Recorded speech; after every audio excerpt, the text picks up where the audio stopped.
Bleached ginger or Siddhinguru in Sinhala has an enormous medicinal potential and is extensively used in Ayurvedic practices.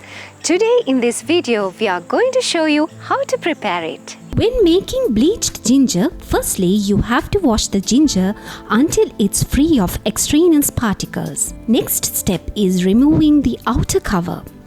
This will be easier if you keep your ginger immersed in water for 6 hours. It's better to use a wooden splinter for this purpose rather than a metal knife. Then you have to immerse the ginger in a 4% lime solution and keep it for 6 hours. You can prepare this solution by dissolving 40 grams of lime, that's calcium oxide, in 1 liter of water. Make sure that the lime solution is slightly above the layers of ginger. Next step is drying.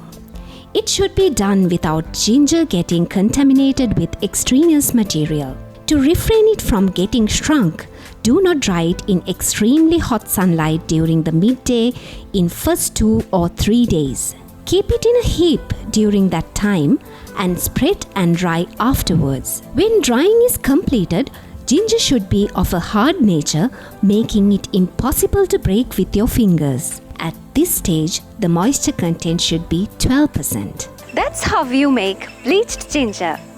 You can obtain a good price in the market too. Why not give it a try?